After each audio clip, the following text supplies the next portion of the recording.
As Mike said, my name is Bobby St. John. I am the Public Affairs Lead for SIMCO. We are the managing and operating contractor for the waste isolation pilot plant. Today, I'm just going to give a brief overview of what WIP actually does and then go into some of the things we do to try to help improve roadway safety. We're a little different than a lot of people here. We ship throughout the country, so we're all on interstate highways for the most part. I'm not going to read the mission statement. Everybody can read, I'm hoping, so I'll just let you guys read the mission statement there. This is what the underground footprint of the waste isolation pilot plant actually looks like.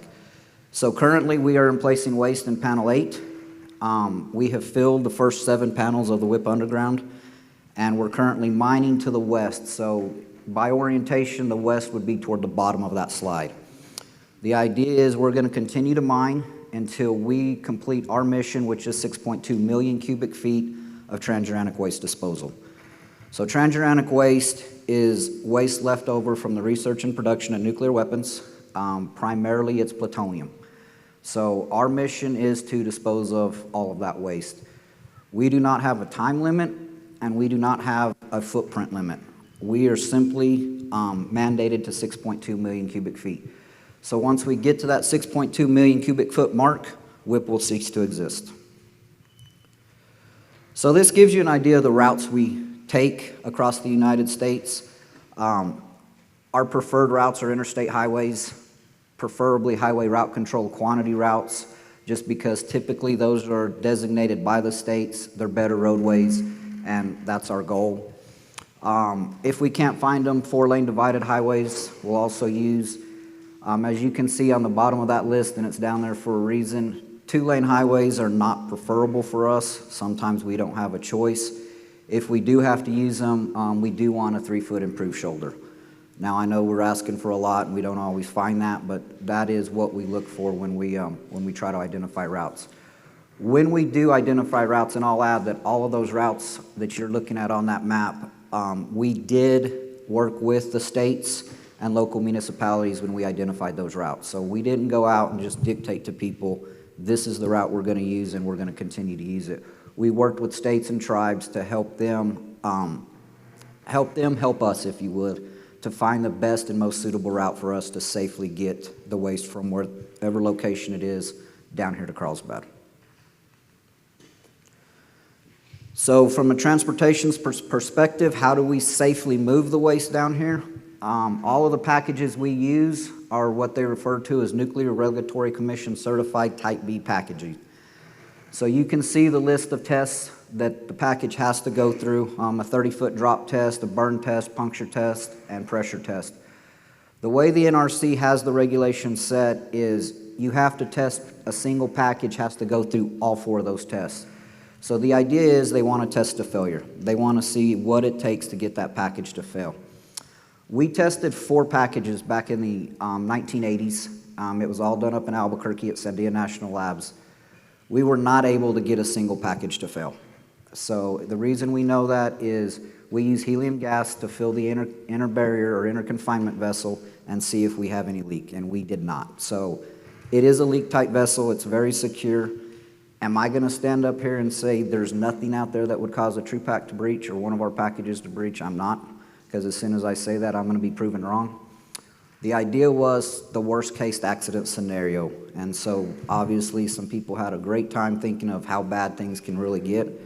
What they basically came up with is if a vehicle's involved in an accident, a true pack leaves the trailer and it impacts a bridge abutment. That bridge abutment probably is not going to give. So that package is going to have to take the full force of that impact. I'll tell you, when we did the drop test, that package experienced 490 G-forces on impact, and it held. So, like I said, they're pretty robust packages. So driver requirements for us, again, a little different in our industry or in what we're hauling, but all of our drivers have to be U.S. citizens. They have to have a minimum of 325,000 miles of interstate experience within the last 5 years. That can be subbed for 100,000 consecutive over the last 2 years.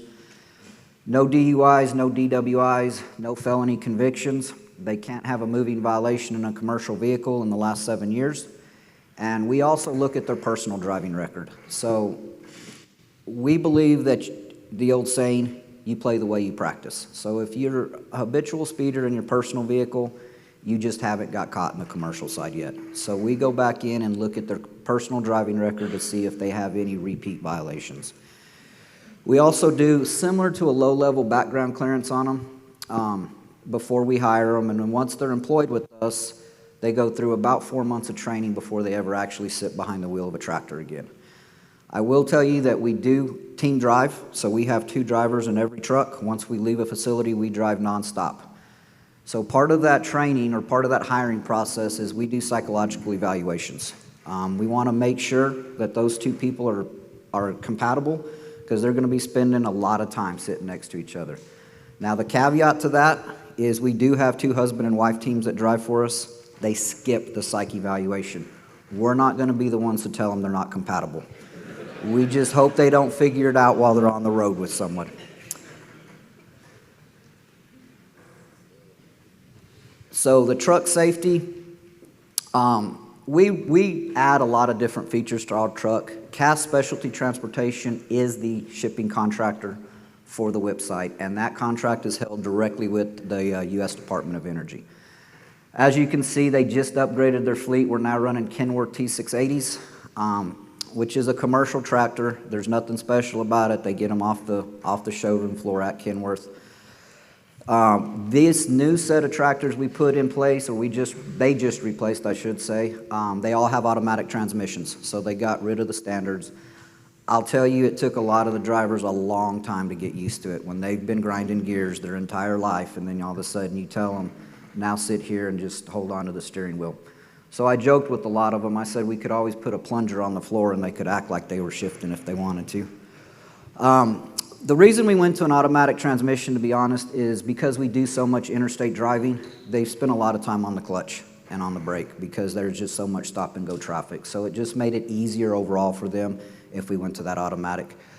The other part of our trucks that we have, they're all governed at 65 miles an hour, so we can't even do the speed limit on the interstates. And we do that on purpose. I was talking to a gentleman earlier, and we joke, but as long as the rubber side's facing down when you get to the whip site, we don't care if it took you 2 days, 2 weeks, or 2 months. We just want it there safely, so there's no advantage to going faster. The added features we put on our tractors, it's a system known as Bendix Wingman Fusion. It's a commercial system off the shelf. We've been working with Bendix now for about 4 years. I won't say we were a test subject because we weren't, but we worked with them in development of the system. So it has a lot of different features built in. One of the biggest features this has is it's real-time monitoring. So it actually reads speed limit signs as the drivers are going down the road. So if that speed limit drops from 55 to 45, if that driver doesn't react within 3 seconds, it actually notifies him that the speed limit's changed and he's still speeding. It also has adaptive cruise control, which most vehicles have anymore, so that's nothing special. The one feature that this does have that is pretty impressive for us is it has forward-facing radar, which is collision avoidance. So if it sees something in the driving lane that the driver may not see, and the driver hasn't applied the brake or hasn't turned on the turn signal to change lanes, the first thing the system does is it audibly warns the driver that there's something up front that he needs to pay attention to. The second thing it'll do if he doesn't react, it will begin applying the brakes, and it will slow that truck down until he identifies what that might be. I know it sounds kind of crazy, but it's actually very accurate. We don't see a lot of where it misidentifies something on the lane. So it's real good at seeing cars on shoulders, and so it notifies the driver that they either need to change lanes or they need to slow down as they go around that car that's parked on the shoulder. The other part of this system is it has anti-rollover technology, so if the drivers are turning a corner or taking a curve on a highway at a high rate of speed or faster than what they should be or what the system's programmed at, it will apply the inside brakes. So it will, and instead of the outside to shift that load over, it's going to apply the inside brakes on the tractor and the trailer and bring that truck down to what the posted speed is or what the speed should have been. I'll tell you, every time this system does anything like that, the terminal manager gets a notification. And then when the drivers get back, they usually have some explaining to do as to why whatever happened. And it has a lot of features, just like a lot of your company cars have on them. I mean, even my new truck has it. If you have hard brake, hard accelerations, sudden stops, all that kind of stuff, it notifies the terminal manager of all that kind of stuff too. So the other piece to this puzzle is we monitor all of our shipments using a satellite tracking system, and this system is known as Transcom. Again, it's another subcontract to the Department of Energy. This system actually is a dual satellite tracking system that's password protected. We have worked out with the states and tribes to allow them access. So anytime we're inside their jurisdictional boundaries, they can actually monitor our WIP shipments in real time. We do that for a number of reasons. We have agreements with them that say they can do it, A, but B, we want to be a good neighbor. They know where we're at anytime we're in their jurisdictional boundaries. So if something were to happen, they'll know where we're at. This system is accurate. The company will tell you 150 feet. I'll tell you it's closer to about 50 feet. The new upgrade they put in place about four or 5 years ago now, the system will actually tell us what mile marker we're at. So we actually know exactly where our trucks are anytime they're on the road. In the event of an accident, Transcom gets a notification right away, similar to OnStar or any of those other systems. They're notified right away. The first question we're going to ask is what the numbers are on the side of the package, because as soon as we know those numbers, we know what's inside. The other side to that is Transcom has the bill of lading. So as soon as Transcom's notified, they can work with first responders and give them the information directly off of that bill of lading. So they know the hazardous waste components and the radiological components that are involved in that accident. Now, as I said earlier, the packages are very robust, so we don't ever expect to see anything on the outside, but it's better to know and respond accordingly than to be surprised. So the shipment requirements, we saw the inspection earlier today. We are inspected the same way, however, we do a level 6 inspection. The primary difference between the inspections is the level 6 inspection has a radiological component attached to it. So when the inspectors conduct the inspection of the vehicle, they also do a radiological survey of the truck. So our trucks, when we get those inspections, they have to be 100% defect-free before they leave a generator site. Once they get that CVSA level 6 inspection, it's good for one trip. Once they get to WIP, they peel that sticker off, and then they go through another inspection the next time they have a shipment. So once that inspection is completed and the drivers begin the shipment, they stop within the first 50 miles, and then the driver gets out and does a walk-around inspection, just to make sure the load securement, nothing shifted in that first 50 miles. Once that's done, they stop every 3 hours or 150 miles and do a walk-around inspection of that shipment. So you can imagine how long it'd take if you just left South Carolina and you're stopping every 150 miles to get out and do a walk-around inspection of that truck. Typically, if you look at the average speed with all the stops included, they average about 45 miles an hour. So you can do the math on the mileage, and 45 miles an hour takes them about 40 hours to get from South Carolina to Carlsbad on a shipment, just as an example. But like I said earlier, our goal is safety, and anything we can do to improve safety is something that we're going to try to do. So we've put a lot of new features on these tractors. We're going to continue to look at ways to improve the tractors. Technology is a great thing, and there's some great uses for technology. You just have to figure out how to work it into your current system and make it applicable to what you're doing. The other part that WIP does is we train all first responders along the WIP routes. So in the event there's an accident involving a WIP shipment, the first responders are trained as to how to react to that or how to respond to that. We provide this training free of charge. So we don't pay the salaries for the first responders in the training, but we do provide the trainers, and we don't charge for the travel. We go out and train them on how to respond to an actual radiological event should it occur. I'll tell you what a lot of first responders have found, and the firefighter groups over here can probably agree to this. Radiological material, whether it's in a WIP shipment or a FedEx shipment. it's the same stuff. So a lot of fire departments and hospitals have learned they can take advantage of our training because it's free, but it can also be used for other responses.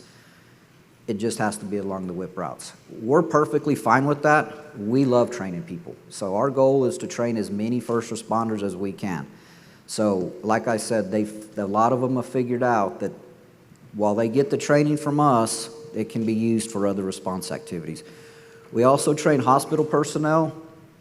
And one of the things we started doing about probably 10 years ago now was training coroners on how to handle contaminated bodies, basically.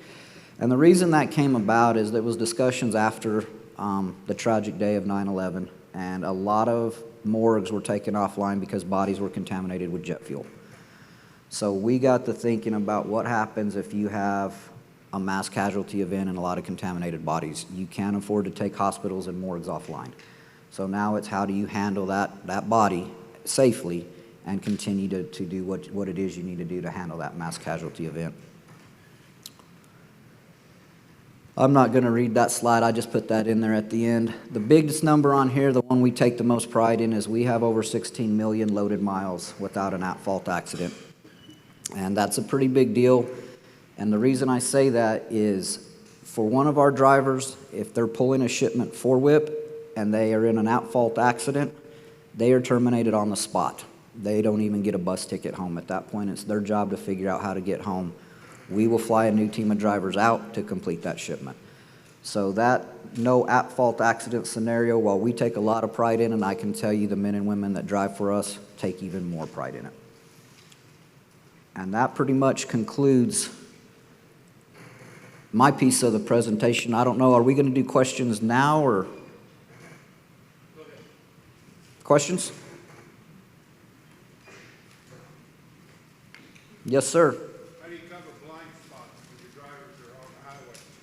So that's actually a great question. So that Bendix system I was talking about actually has cameras mounted down the sides of the truck. We also have a forward-facing camera that records every shipment we have. So it actually, when we get back to the yard, if something happens, we can actually pull and look at that shipment.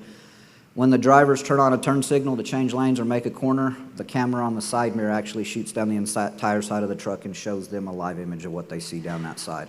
We also have a camera mounted on top of the cab that's looking down at the back of this truck. So with the packages on, we usually don't see much. We can see the packages. But that forward-facing camera and the two down the side are what we're looking at for blind spots.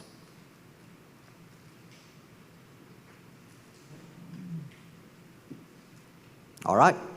Once again, I thank you guys for your time, and thanks for inviting us to present.